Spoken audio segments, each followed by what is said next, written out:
Cricket ప్రపంచమా record బుక్కుల్లో నా పేరు రాసి పెట్టుకో అంటూ మూతి మీద కనీసం మేసం కూడా మొలవని వయసులోనే ప్రపంచ స్థాయి బౌలర్లను తుక్కు ర్యాగ్గొట్టి ఐపీఎల్ లో కేవలం 35 బంతుల్లోనే చిరస్మరణీయ సెంచరీ బాదిన వైభవ్ సూర్యవంశీ అసలైన వయసు 14 సంవత్సరాలైనా లేక అంతకంటే ఎక్కువ ఉంటుందా? ఈ వివాదం చాలా కాలంగా ఉంది. గతేడాది ఐపీఎల్ వేలంలో సూర్యవంశీని రాజస్థాన్ రాయల్స్ ఏకంగా 1,10,00,000 రూపాయలకు కొనుగోలు చేసినప్పుడే అతడి వయసుపై దుమారం రేగింది. ఐపీఎల్ కు సెలెక్ట్ అయినప్పుడు సూర్యవంశీ వయసు 13 సంవత్సరాల 8 నెలలు అని అధికారిక రికార్డులు చెబుతుండగా అబ్బాయి కాదు అసలు వయసును దాచిపెట్టారంటూ చాలా మంది అనుమానాలు వ్యక్తం చేశారు. 15 సంవత్సరాల పిల్లగాడి వయసును ఉద్దేశపూర్వకంగానే తగ్గించి చెప్పుకుంటున్నారంటూ ఆరోపణలు గుప్పించారు. పోయిన సంవత్సరం అండర్-19 ఆసియా కప్ లో ప్రత్యర్థి జట్లపై అతడు కొట్టిన భారీ సిక్సర్లు సూర్యవంశీ వయసుపై చర్చకు దారితీశాయి. పాకిస్తాన్ మాజీ క్రికెటర్ జునైద్ ఖాన్ అయితే బహిరంగంగానే అనుమానం వ్యక్తం చేశాడు. పాకిస్తాన్ టీం పై సూర్యవంశీ కొట్టిన ఓ భారీ సిక్సర్ వీడియో క్లిప్పింగ్ ను సోషల్ మీడియాలో షేర్ చేసి కేవలం 13 ఏళ్ల వయసున్న బాలుడు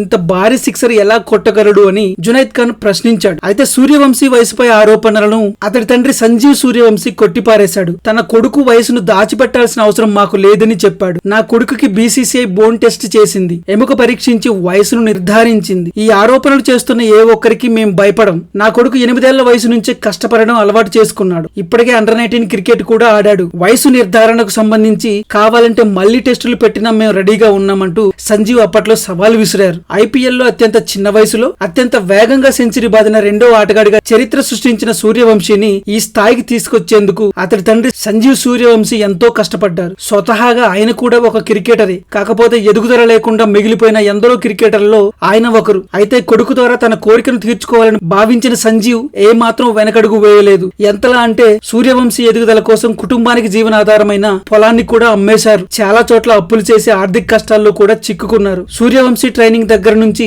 మ్యాచ్లు ఆడే వరకు ఎక్కడికెళ్లినా తోడుగా వెళ్లి మళ్లీ క్షేమంగా వెంటబెట్టుకుని ఇంటికి తీసుకొచ్చేవారు. ఇక సూర్యవంశీ అమ్మగారైతే ఉదయం 4 గంటలకే లేచి అతనికి కావాల్సిన ఫుడ్ ను సిద్ధం చేసేవారు. మ్యాచ్ల కోసం ప్రయాణాలు చేయాల్సిన సమయాల్లో ముందుగానే మేల్కొని అన్ని సిద్ధం చేసి ఉంచేవారు. ఈ విషయాలను సూర్యవంశీ కోచ్ మనీష్ ఓజా చెప్పారు. బీహార్ లోని సూర్యవంశీ స్వస్థలమైన సమస్తీపూర్ నుంచి ట్రైనింగ్ కోసం రాజధాని పాట్నాకు 100 కిలోమీటర్లు ప్రయాణించి రావాల్సి వచ్చేదని చెప్పారు. ప్రయాణ అలసట దృష్ట్యా 2 రోజులకు ఒకసారి వచ్చి ట్రైనింగ్ తీసుకునేవాడని వివరించారు. ఉదయం 7:30 గంటలకు మొదలుపెట్టి సాయంత్రం వరకు ఏకాగ్రత కోల్పోకుండా ట్రైనింగ్ తీసుకునేవాడని, 4 ఏళ్ల పాటు నా దగ్గరే ట్రైనింగ్ తీసుకున్నాడని మనీష్ ఓజా వెల్లడించారు. సూర్యవంశీకి సంబంధించిన మరో ఆసక్తికరమైన విషయం ఏంటంటే ఐపీఎల్ వేళలో కొనుగోలు చేయడానికి ముందు సూర్యవంశీకి రాజస్థాన్ రాయల్స్ యాజమాన్యం ఒక టెస్ట్ పెట్టింది. మ్యాచ్ జరుగుతున్న సిచ్యువేషన్ ను క్రియేట్ చేసి 6 బంతుల్లో 17 పరుగులు కొట్టాలని టార్గెట్ విధించింది. ఈ చిచ్చర పిడుగు ఏకంగా 3 సిక్సర్లు బాధిపడేసి యాజమాన్యాన్ని ఆశ్చర్యానికి గురి చేశాడు. అందుకే సూర్యవంశీని ఢిల్లీ క్యాపిటల్స్ కొనుగోలు చేసేందుకు ఎంత ప్రయత్నించినా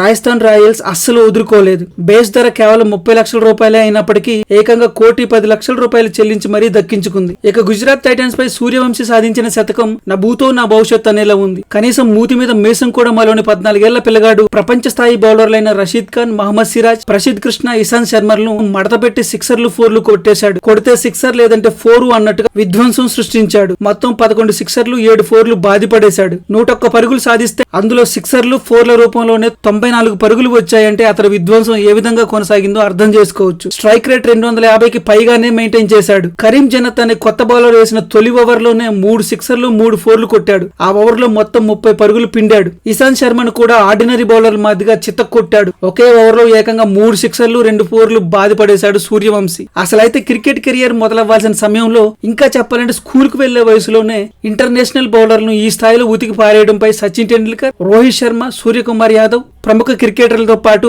పారిశ్రామిక దిగ్గజం ఆనంద్ మహీంద్రా కూడా ఆశ్చర్యం వ్యక్తం చేశారు. దశాబ్దాల క్రికెట్ అనుభవం ఉన్న సచిన్ టెండూల్కర్ స్పందిస్తూ సూర్యవంశీ బ్యాటింగ్ ను విశ్లేషించాడు. భయం బెరుకు లేదు, బ్యాట్ స్పీడు, కాస్త ముందుగానే బాల్ లెంగ్త్ ను పికప్ చేయడం, శక్తినంతా కూడగట్టుకుని బలంగా బాదటం, వీటన్నింటి మేళవింపుతోనే అద్భుతమైన ఈ ఇన్నింగ్స్ సాధ్యమైందని చెప్పాడు. ఇక రాజస్థాన్ రాయల్స్ కోచ్ రాహుల్ ద్రావిడ్ అయితే వీల్ చైర్ లో నుంచి లేచి మరీ అభినందనలు తెలిపాడు. నిజానికి సూర్యవంశీ అరంగేట్ర మ్యాచ్ లోనే సంచలనం రేపాడు. తాను ఎదుర్కొన్న తొలి బంతునే సంచలనాత్మక రీతిలో సిక్సర్ బాది అందరి దృష్టిని ఆకర్షించాడు. ఆ మ్యాచ్ తోనే అతని పేరు మారుమోగిపోగా ఇప్పుడైతే ప్రపంచవ్యాప్తంగా సూర్యవంశీ పేరు వినపడుతోంది. టీ20లో అత్యంత చిన్న వయసులోనే హాఫ్ సెంచరీ సాధించిన ఆటగాడిగా, అత్యంత పిన్న వయసులోనే player of the match award అందుకున్న యువ క్రికెటర్ గా ప్రశంసలు అందుకుంటున్నాడు. మరో ఆసక్తికరమైన విషయం ఏంటంటే సూర్యవంశీ బ్యాటింగ్ చూసి బిహారీలు మురిసిపోతున్నారు. మహారాష్ట్ర నుంచి కూడా ఒక సూపర్ స్టార్ ఎదగబోతున్నాడంటూ సోషల్ మీడియాలో తమ హర్షాన్ని వ్యక్తం చేస్తున్నారు. ఇక player of the match award తీసుకునేటప్పుడు సూర్యవంశీ మాట్లాడుతూ ఈ అనుభూతి చాలా సంతోషంగా ఉందని చెప్పాడు.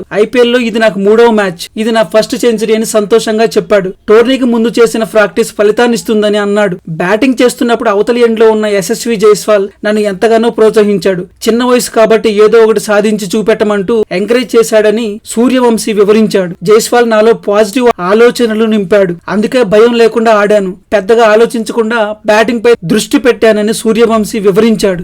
సూర్యవంశీ వయసు వివాదాన్ని పక్కన పెడితే టీమిండియాకు మరో సూపర్ స్టార్ క్రికెటర్ దొరికినట్టేనని అనిపిస్తోంది. అంతేకాదు దేశంలోని ఎందరో యువ క్రీడాకారులకు సూర్యవంశీ ఆదర్శంగా నిలుస్తాడనడంలో ఎలాంటి సందేహం లేదు. మరి సూర్యవంశీ ఆట తీరు సామర్థ్యంపై మీ అభిప్రాయం ఏంటో కామెంట్ చేయండి. 14 ఏళ్ల వయసున్నప్పుడు మీరేం చేస్తున్నారో ఒకసారి గుర్తు తెచ్చుకోండి. కంటెంట్ నచ్చితే లైక్ కొట్టండి. ఫాలో అప్ తెలుగు ఛానల్ ను సబ్స్క్రైబ్ చేసుకోవడం మాత్రం మర్చిపోకండి. Thank you so much for watching this content.